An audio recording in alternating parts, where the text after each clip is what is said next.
আসসালামু আলাইকুম। Pets and গার্ডেনে আপনাদেরকে স্বাগতম।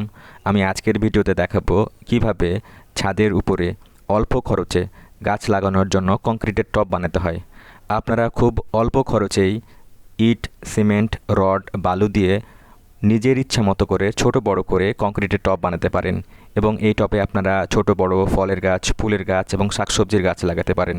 তো চলুন ভিডিওটি না টেনে আমরা দেখতে থাকি।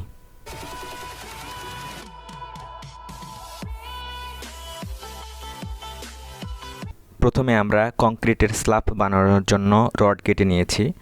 রডের দৈর্ঘ্য হচ্ছে 3 ফিট এবং প্রস্থ 2 ফিট। আমরা সবচেয়ে চিকন যে রড সেটাই ব্যবহার করেছি। আপনারা চাইলে নিজের মতো করে দৈর্ঘ্য প্রস্থ বানিয়ে নিতে পারেন।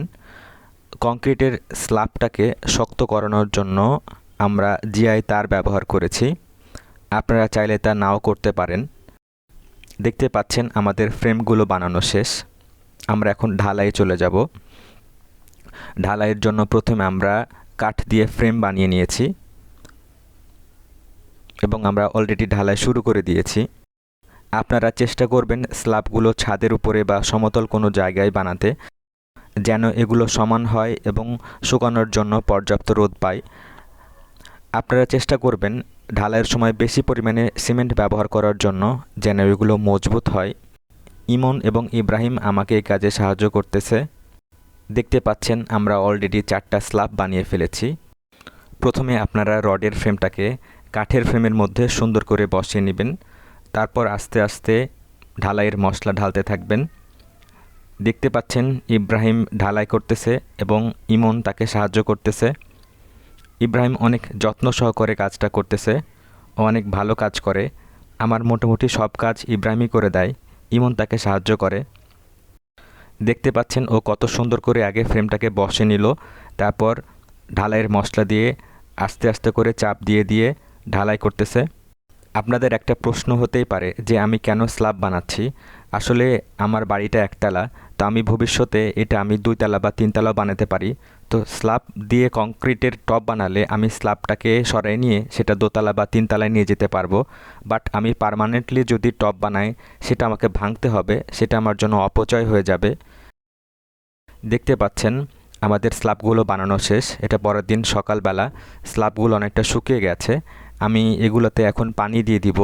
আপনারা চেষ্টা করবেন স্ল্যাবগুলোকে অন্তত 7 থেকে 10 দিন পানি দেওয়ার জন্য এবং সেটা রোদে শুকাতে হবে। তারপর আপনারা সেটাকে টব বানানোর জন্য ব্যবহার করতে পারেন। দেখতে পাচ্ছেন আমাদের স্ল্যাবগুলো এখন শক্ত হয়ে গেছে, ওর জন্য আমরা এখন গাঁথনির জন্য প্রিপারেশন নিচ্ছি।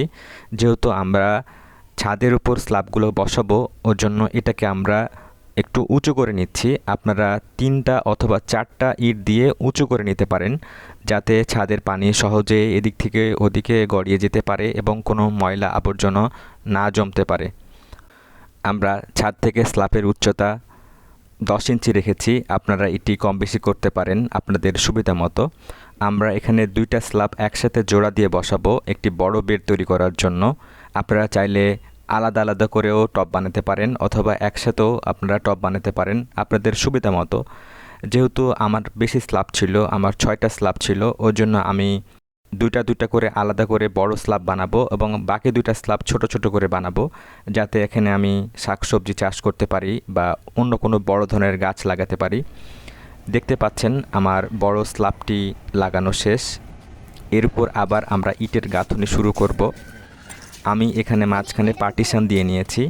আপনারা সেটা চাইলে নাও করতে পারেন, একটা পুরোটাই রাখতে পারেন। তো আপনারা অবশ্যই একটা জিনিস খেয়াল করবেন যে স্ল্যাবের উপরে এবং গাঁথনির নিচের অংশে পানি নিষ্কাশনের জন্য ব্যবস্থা রাখতে হবে। তো আপনারা পানির যে পাইপগুলো পাওয়া যায় সেগুলো কেটে লাগিয়ে দিতে পারেন, যাতে অতিরিক্ত পানি দিলে অথবা বৃষ্টির সময় অতিরিক্ত যে পানিটা টবে জমে থাকে সেটা বাইরে নিষ্কাশিত হয়ে যেতে পারে। টবে পানি জমে থাকলে গাছের শিকড় পচে যেতে পারে, গাছ মারা যেতে পারে। তো টবের ক্ষেত্রে পানি নিষ্কাশন ব্যবস্থাটা খুবই জরুরি। দেখতে পাচ্ছেন আমাদের গাঁথনি মোটামুটি আমরা ছোট বড় করে মোট 4টি টব বানিয়েছি। ধন্যবাদ সবাইকে ভিডিওটি দেখার জন্য। আপনাদের যদি উপকার হয়ে থাকে অবশ্যই আপনারা কমেন্ট করে জানাবেন এবং আমার চ্যানেলটি সাবস্ক্রাইব করে দেবেন, যাতে আমি আরও ভবিষ্যতে এ ধরনের ভিডিও আপনাদেরকে উপহার দিতে পারি। আসসালামু আলাইকুম।